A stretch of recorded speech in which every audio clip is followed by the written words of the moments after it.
एक जादुई परिवार की कहानी। परिवार और उनकी शक्तियां। वह एक जादुई परिवार में पैदा हुई थी जहां परिवार के हर सदस्य के पास एक अनोखी जादुई शक्ति थी।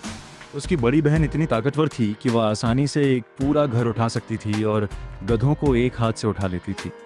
उसकी दूसरी बहन फूलों की परी थी जो हाथ हिलाते ही चारों ओर फूल खिला देती थी। उसकी माँ का जादू और भी अद्भुत था। उनके बनाए मीठे पकवानों में किसी भी चोट या बीमारी को ठीक करने की शक्ति थी। उसकी चाची के सिर पर हमेशा एक बादल रहता था। जब वे दुखी होती थी तो बिजली कड़कने लगती और बारिश होने लगती थी। बेला, बिना जादू वाली लड़की, केवल बेला ही साधारण थी। उसके पास कोई जादुई प्रतिभा नहीं थी और वह अक्सर काम बिगाड़ देती थी। जब बेला 5 साल की थी तब उसके जादुई समारोह के दौरान वो जैसे ही जादुई दरवाजे को छूने वाली थी, वो दरवाज़ा गायब हो गया। इसका मतलब था कि वह कभी जादू नहीं सीख पाएगी, जिससे उसकी दादी उसे हमेशा मुसीबत समझने लगी। संकट की शुरुआत बेला के चचेरे भाई के समारोह के दौरान उसे जानवरों से बात करने की शक्ति मिली। जहाँ सब खुश थे, वहीं बेला ने देखा कि घर के फर्श में दरारें पड़ रही हैं और घर की जादुई मोमबत्ती खतरे में है।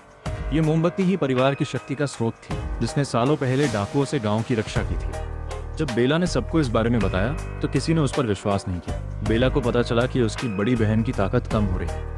रहस्य सुलझाने के लिए वो अपने गायब हुए चाचा के कमरे में गई, जहां उसे एक भविष्यवाणी का टुकड़ा मिला। भविष्यवाणी में बेला को टूटते हुए घर के बीच दिखाया गया था, जिससे उसे लगा कि शायद वही परिवार की तबाही का कारण है। बाद में बेला को घर की दीवारों के पीछे छिपे हुए उसके चाचा मिले। चाचा ने बताया कि उन्होंने बेला को बचाने के लिए खुद को छुपा लिया था, क्योंकि भविष्यवाणी में बेला का भविष्य अनिश्चित था। बचाओ मुझे, बचाओ मुझे, मैं बहुत खुश हूँ।